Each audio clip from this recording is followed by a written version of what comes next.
Alkitabnya orang Kristen. Matius 27 ayat kelima.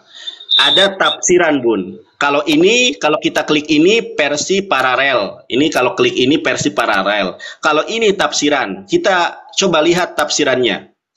Matius mengatakan bahwa Yudas menggantung diri. Sementara Kisah Para Rasul 1 ayat 18 mencatat bahwa ia tewas karena jatuh. Barangkali yang dilakukan Yudas adalah menjatuhkan diri ke atas sebuah tonggak yang telah diruncingkan. Mati, coba ini Bunda perhatikan, mati dengan menggantung pada saat itu hanyalah dilakukan dengan cara disalibkan. Coba saya baca lagi. Mati dengan menggantung pada masa itu hanya dilakukan dengan cara disalibkan. Jadi yang disalibkan itu adalah Yudas. Kemudian kita baca Kisah Para Rasul 1. Ya, di sini dikatakan Yudas telah membeli sebidang tanah dengan upah kejahatannya, lalu ia jatuh terlungkup dan perutnya terbelah sehingga semua isi perutnya tertumpah keluar. Nah, ada kematian yang berbeda. Kisah Para Rasul matinya kok terburai, sementara Matius 27 ayat 5 matinya disalib. Kenapa seperti itu? Saya coba jelaskan. Lambung Yesus ditusuk. Lambung Yesus ditusuk, ditikam. Nah, Bunda, kita perhatikan. Nah, jadi kenapa perut Yudas itu terburai, Bunda? Kenapa perut Yudas itu terburai? Karena ketika Yudas disalib, perutnya ditombak oleh tentara Romawi.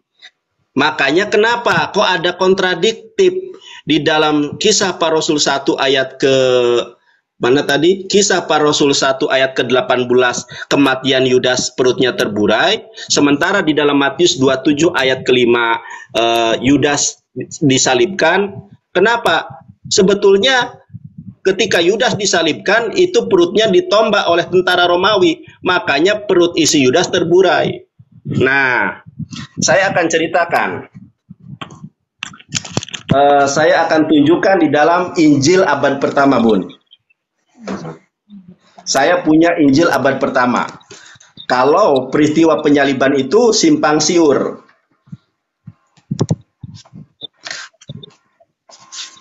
Nah, saya tunjukkan kepada Bunda nih. Ya. Bun. Ya. Ini ada namanya Basilides, Injil Basilides. Ini menguak Injil-Injil rahasia. Ini yang ngarang adalah seorang Romo Katolik. Ya. Nah, menurut Basilides, Yesus menyerahkan salibnya kepada Simon dari Kirene, dan dengan suatu cara Yesus berhasil mengelabui mata semua orang ketika Yesus meminjamkan bentuk raganya kepada Simon. Pada saat penyaliban, Yesus memandang kejadian itu sambil tertawa. Gak, gak, gak, gak, weka, weka, weka. Dan sesudah itu ia naik kembali kepada Bapaknya. Kisah tentang Yesus ini, Bun, terdapat juga di dalam dokumen tentang Yesus disalibkan itu terdapat di dalam dokumen Nag Hammadi, The Second Traits of Great Set, dan Wahyu Petrus dalam bahasa Koptik, halaman 82-83. Temuan terakhir, Injil Yudas juga mengisahkan hal yang serupa. Jadi mengenai Yesus yang disalib itu, yang diserupakan itu terdapat di dalam Injil-Injil abad pertama. Bahkan saya punya Injil Yudas, Bun. Saya punya Injil Yudas yang mengisahkan Yesus diserupakan. Nah, The Gospel of Judas. Jadi Yesus itu tidak disalib, melainkan diserupakan. Dan Yesus itu merubah rupanya dengan rupa yang lain. Di mana dasarnya saya tunjukkan di dalam Injil Markus. Tarbon.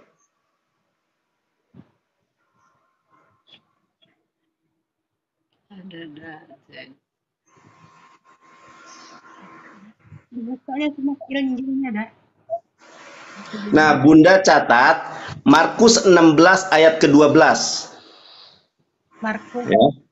Markus Markus 16 ayat ke-12. 16 ayat ke-12. Ya, saya bacakan. Di layar saya sudah tertera dengan jelas. Markus 16:12. Ini adalah peristiwa ketika Yesus diserupakan. Ketika Yesus meminjamkan bentuk rupanya kepada Yudas. Sesudah itu, sebentar, ayat 12. Sesudah itu ia menampakkan diri dalam rupa yang lain kepada dua orang dari mereka ketika keduanya dalam perjalanan di luar kota. Jadi Yesus berubah rupa. Yohanes 20 ayat 11 sampai 17, Yesus berubah rupa. Dan kalau kita cari, ternyata bukan hanya sekali Yesus berubah rupa, Bun. Nah, kita cari aja di ayat Alkitab, berubah rupa. Nah, Matius 17 ayat kedua, lalu, sebentar, Matius 17 ayat kedua, boleh Bunda catat, Matius 17 ayat kedua, lalu Yesus berubah rupa. Jadi Yesus berubah rupa. Markus 9 ayat kedua, 6 hari kemudian Yesus membawa Petrus, Yakobus, dan Yohanes, dan bersama-sama dengan mereka ya naik ke sebuah gunung tinggi, lalu Yesus berubah rupa. Lukas 9 ayat 29, ketika ia sedang berdoa, rupa wajah Yesus berubah. Jadi Al-Quran hanya memberikan fakta tentang kejadian yang sesungguhnya. Ternyata kejadian yang sesungguhnya, wama qataluhu wama solabuhu walakin subbihalahum. Mereka tidak membunuh Yesus dan tidak pernah menyalibkan Yesus. Yang mereka bunuh dan yang mereka salibkan adalah orang yang diserupakan, yaitu Yudas Iskariot. Kisah Para Rasul 1 ayat 18, Matius 27 ayat kelima, Yudas diserupakan. Gitu, Bun. Itu dasarnya Alkitab itu sendiri loh, Bun. Iya. Tapi yang saya tahu Yudas Iskariot itu pengkhianat. Iya, pengkhianat karena dia Jual Yesus dengan dinar dengan orang Yahudi. Dan dia menjual wajah Yesus pada saat Yesus diadili. Itu yang sejarahnya, bahkan difilmkan. Jadi mana ini? Iya, tapi ayatnya berbicara gimana tadi?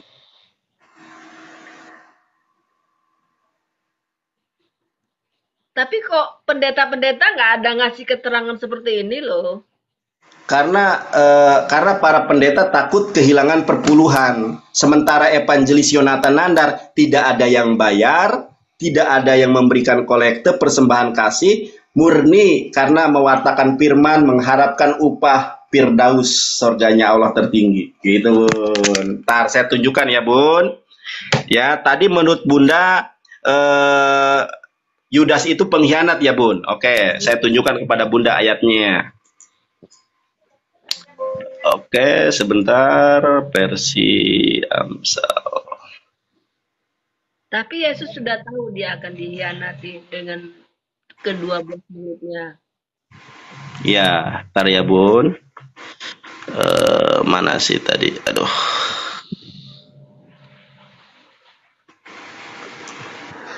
Ntar ya, Bun. Amsal.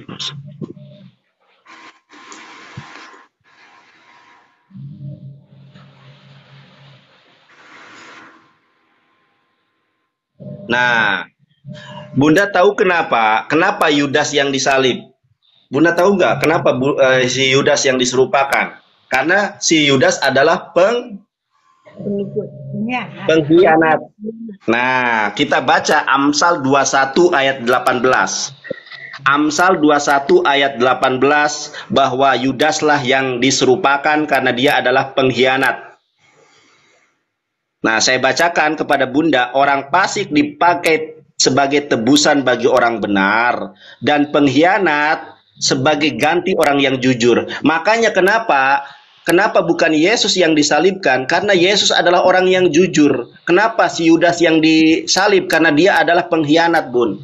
Jadi di sini dikatakan pengkhianat sebagai ganti orang jujur. Orang jujur di sini siapa? Yesus Kristus. Pengkhianat di sini siapa? Yudas Iskariot. Makanya Yudas disalib menggantikan Yesus. Gitu. Amsal 21 ayat 18. Kisah para Tapi Rasul 1, ya. Bang Nandar, ini ngomong-ngomong ya soal ayat Amsal ini biasanya banyak yang perumpamaan loh. Banyak Nah, yang oke. Oke, apakah hanya Amsal, Bun? Saya tanya, apakah hanya Amsal? tidak. Nih, bentar ya. Saya tunjukkan ayatnya. Oke.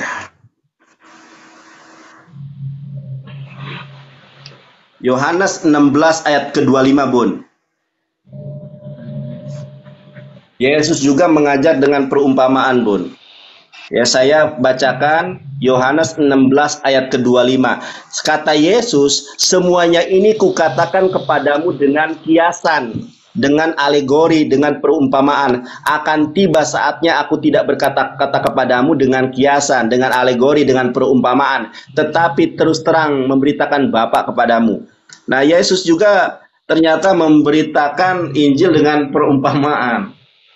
Makanya di dalam Yohanes 10 ayat kedua ayat ke-30, Bapa dan aku adalah satu. Itu perumpamaan alegoris. Satu di sini adalah satu tujuan, bukan satu pribadi. Gitu, Bun. Oh iya. Iya, gimana, Bun? Kalau Bunda nanti diberikan hidayah, langsung hubungi saya. Kalau Bunda mau syahadat sekarang, Bunda, banyak mahasiswi Australia, Inggris, Amerika yang bersahadat karena pelayanan saya gratis. Jadi kalau Bunda mau saya sahadatkan, saya ikhlas lillahi ta'ala, tanpa dipungut bayaran sepeser pun, Bun. Saya belum Cik. berani. Oh, belum berani. Ya udah, nanti pas berani Bunda renungkan dulu, saya doakan, Bun. Saya doa yang tulus di hari Sabtu ini untuk Bunda. Boleh kiranya suatu saat Bunda Pina dijamah Tuhan, ditangkap Tuhan, dipilih, dipulihkan menjadi pribadi yang terlahir baru, manusia baru di dalam kebenaran iman dan Islam. Bunda, Yesus tidak pernah mengajar Kristen. Yesus tidak pernah beragama Kristen. Di dalam Yohanes 14 ayat ke-27, Yesus beragama Islam. Saya bacakan dalilnya di dalam bahasa Ibrani. Karena Yesus berbicara dalam bahasa Ibrani. Payomer Yehoshua Hamashiach Shalom ani mashir lahem et islami et slomi ani noten lahem, kata Yesus. Ketika Yesus mau terangkat ke langit, ke Hasyamayim, Yesus mengatakan kepada para murid, kutinggalkan Islam buat kalian dan kuberikan Islam sebagai jalan kebenaran buat kalian. Jadi Yesus mewantikan bahwa kalau kalian menemukan Islam, masuklah ke dalam kebenaran itu. Sedangkan Kristen itu adalah produknya dari kafir orang Antioquia. Di dalam Kisah Para Rasul 14 ayat ke-26. Pada pertama kalilah mereka disebut sebagai Bisa boleh Rasul apa? Kisah Para Rasul 26 sebentar, jadi lupa saya. Ntar, Bun, ya. Kisah Para Rasul 14, sebentar ya. Sebentar. Saya lupa ayatnya itu. Sebentar ya, Bun. Oh, sebentar. Saya ini dulu ya. Saya lupa ayatnya. Sebentar, Bun. Karena Kisah Para Rasul 11:26. Jadi Kristen itu produknya orang-orang kafir di Antioquia. Di sini dikatakan mereka tinggal bersama-sama dengan jemaat itu 1 tahun lamanya sambil mengajar banyak orang. Di Antioquia lah murid-murid itu untuk pertama kalinya disebut Kristen. Jadi Kristen itu adalah sebutan dari orang-orang di Antioquia. Kalau sebutan dari Yesus bagi para pengikutnya adalah Muslim. Yohanes pasal 14 ayat ke-27 dalam bahasa Ibrani, Shalom ani mashir lahem et slomi ani noten lahem. Bunda, kalau Bunda meninggal dunia di dalam keadaan menyembah Yesus, itu masuk neraka, Bun. Mohon maaf ya, Bun. Ini agak keras, tapi boleh kiranya Bunda membaca Matius 7 ayat ke-15 sampai 23. Nah, coba Bunda nanti buka Matius 7 ayat 15.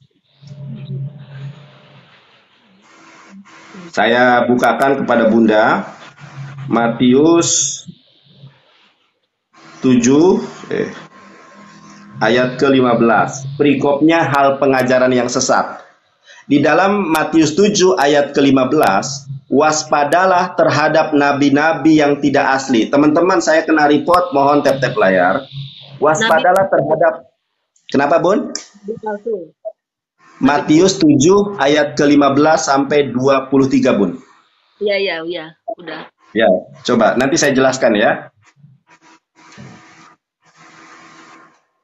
Saya bacakan Matius 7 ayat 15. Waspadalah terhadap nabi-nabi yang palsu yang datang kepadamu dengan menyamar seperti domba, tetapi sesungguhnya mereka adalah serigala buas. Yesus mewanti-wanti akan datangnya nabi palsu yang datang kepada para murid. Pertanyaan saya Bun, siapa nabi palsu yang datang kepada murid-murid Yesus? Yang menyamar seperti domba. Domba itu adalah manifestasi dari pengikut Kristus. Ingat, domba itu adalah manifestasi dari pengikut Kristus. Di sini akan ada nabi palsu yang menyamar seperti pengikut Kristus. Menjadi pengikut Kristus. Pertanyaan saya, siapa nabi palsu yang menyamar seperti domba atau pengikut Kristus, Bun? Siapa? Paulus. Asyhadu Bun, udah tahu kan jawabannya, nabi palsu itu Paulus. Dan produk, Bunda, Iya. Saya baca riwayatnya yang ada di Alkitab. Sebelum namanya Paulus, dia namanya Saulus. Nah, di dalam Kisah Para Rasul 13 ayat 1 Bun, ternyata Paulus adalah nabi. Coba Bunda baca Kisah Para Rasul 13 ayat 1. Bahwa si Paulus adalah nabi dan dia adalah nabi palsu yang digadang-gadang akan menemui para murid. Kisah Para Rasul berapa?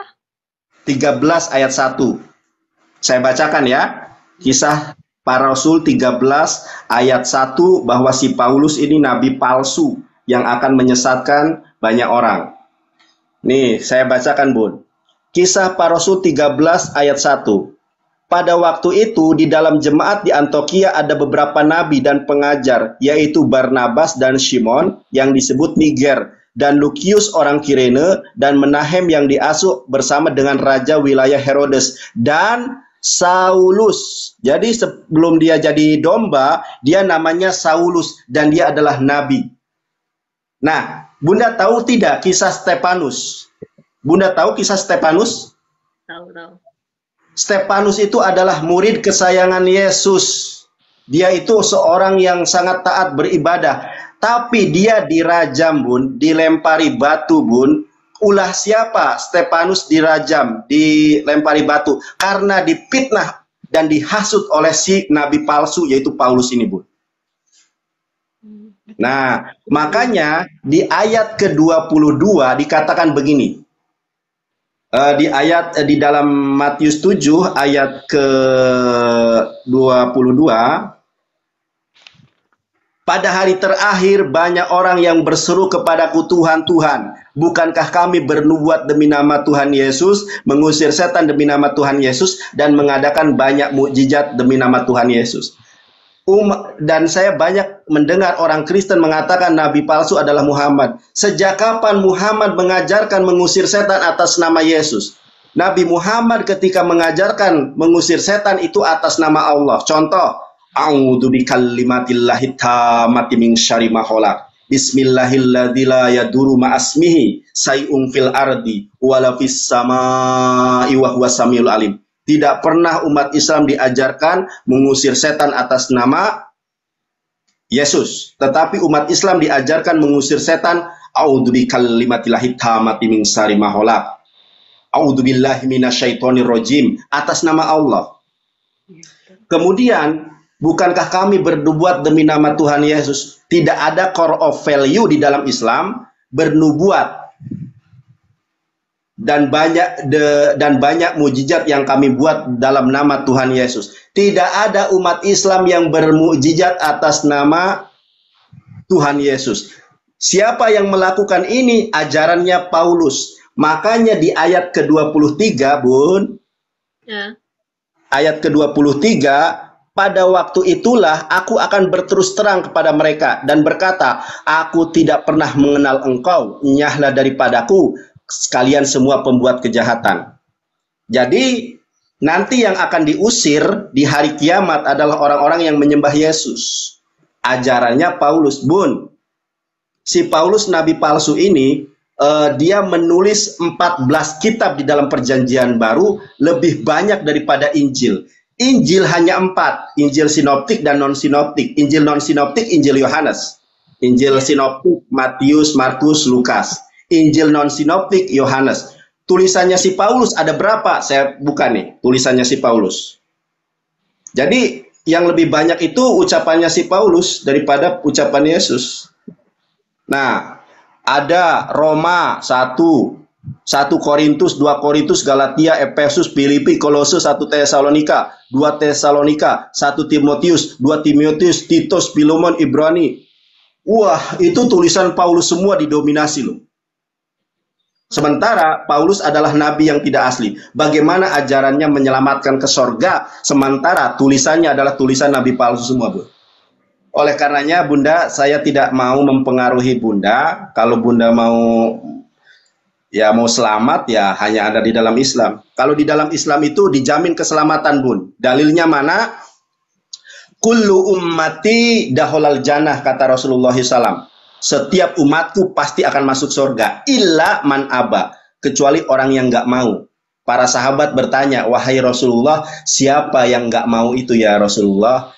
Waman hiya ya Rasulullah, waman hiya aba, siapa yang nggak mau? Kata Rasulullah SAW, Nabi Muhammad, waman ato'ani yadkhulunal jannah. Barang siapa yang taat, yang percaya kepada Nabi Muhammad, yadkhulunal jannah. Mereka akan masuk surga. Waman asoni, siapa yang tidak percaya, siapa yang tidak taat kepada Nabi Muhammad, faqad aba. Mereka itulah yang enggan masuk surga.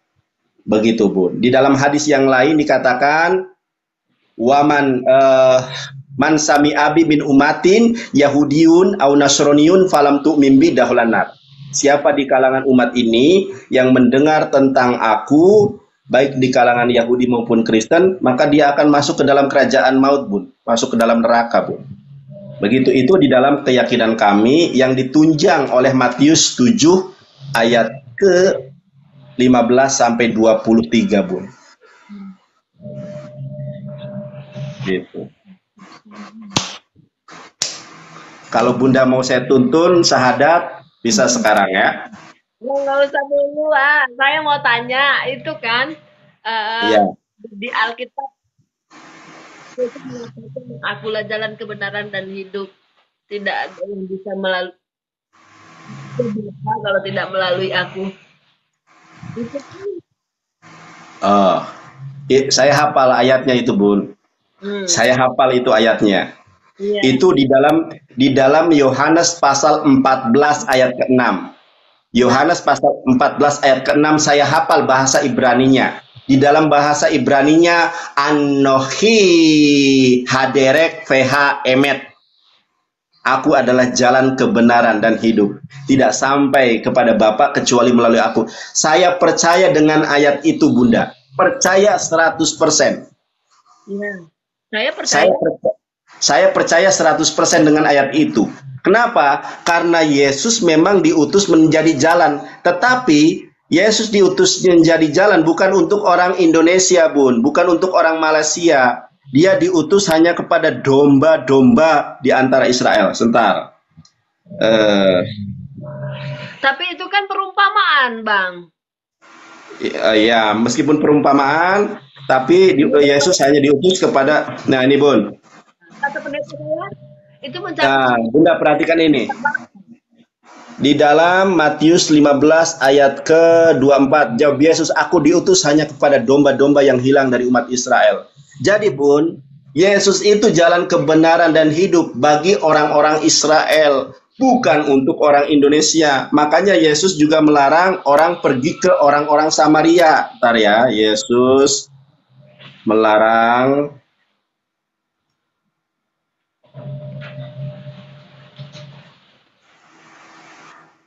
Bentar. Harus diperdebatkan. Harus diperdebatkan katanya. Dia berdebat dengan saya, dia tak percaya Iya. Islam. Ya, nih di dalam Matius 10 ayat kelima, Yesus mengutus ke-12 murid itu dengan apa? Bentar ya Bun ya, bentar. Aku haus tapi minumanku habis ini guys. Nah, minum dulu. Nak Nandar, kapan lagi live? Dia masih mau berdebat. Iya. Nih Bun, saya bacakan.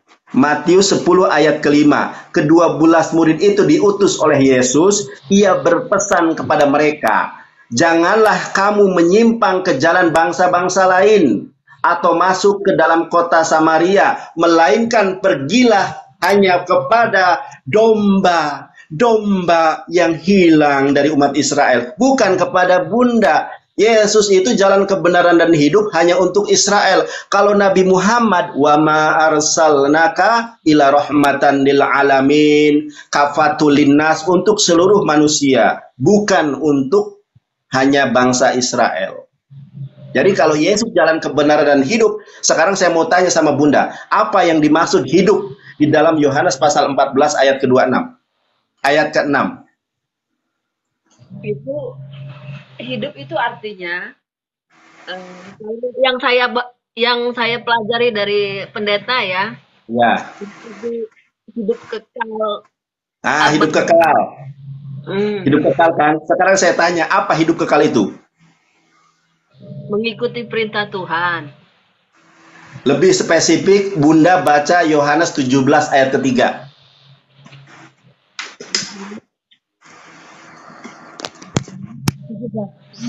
Ayat 3. Ayat 3. Saya hafal Bun, karena saya ini evangelis. Iya. Di Yohanes 17 ayat ketiga, inilah hidup yang kekal itu Bunda Pina, bahwa mereka mengenali satu-satunya ilah yang benar, yaitu Allah, dan mereka mengakui, mengimani bahwa Yesus Kristus adalah Seliyah Eloah dalam bahasa Ibrani, dalam bahasa Arabnya Rasulullah. Pertanyaan saya, di dunia ini yang menyembah satu-satunya ilah yaitu Allah dan mengakui Yesus Kristus adalah utusan Allah, siapa? Kristen atau Islam? Islam. Kalau begitu syahadat saja Bun. Kalau Bunda mau hidup yang kekal, saya syahadatkan sekarang, maka jaminan Bun. Kalau Bunda syahadat, Bunda, maka seluruh dosa Bunda dihapuskan oleh Allah detik ini juga. Karena dosa yang paling besar adalah menyembah manusia, itu yang akan diusir oleh Yesus di hari penghakiman. Matius 7 ayat ke 15 sampai 23. Di dalam Matius 4 ayat 10, Yesus mengatakan, ibdu et Allah, riboni waribonehem. Sembahlah hanya kepada Allah. Riboni Tuhanku, waribonehem, Tuhan kalian semua. Ketika Yesus mau terangkat ke Hasyamayib, di dalam Yohanes 20 ayat ke-17, apa pesan Yesus? Aku akan pergi kepada Bapakku dan Bapakmu, kepada ilahku dan ilahmu. Bunda, di dalam gospel Bun, tidak pernah Bunda Maria mengakui bahwa anaknya adalah firman yang hidup.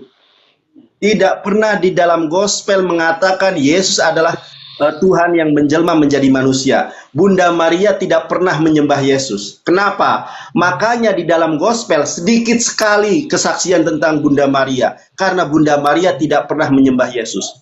Orang Kristen mengatakan Yesus adalah firman yang hidup. Sementara Yesus mengatakan di dalam Yohanes 17 ayat ke-8, ya Allah, segala firman-Mu telah aku terima. Kalau Yesus adalah firman yang hidup, Bunda Pina, tidak usah lagi dia nerima firman. Tetapi firman Tuhan katakan, segala firman-Mu telah aku terima ya Allah, dan aku telah menyampaikan kepada murid-muridku, dan mereka pula telah menerimanya. Dan mereka mengamini, meyakini bahwa aku ini adalah utusan Allah, bukan firman yang hidup.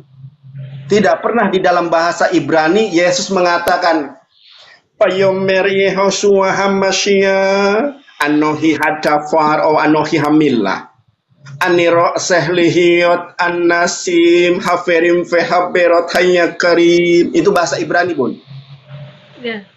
Tidak pernah Yesus mengatakan kepada umatnya pada saat itu, akulah firman yang hidup, firman yang telah menjelma menjadi manusia. Tidak ada. Yesus mengatakan dengan terang, Yohanes 17 ayat ke-8, dia penerima firman. Yohanes 20 ayat ke-17, Yesus punya Tuhan yang disebut sebagai Allah. Baca Kisah Para Rasul 3, Bun, ayat ke-13.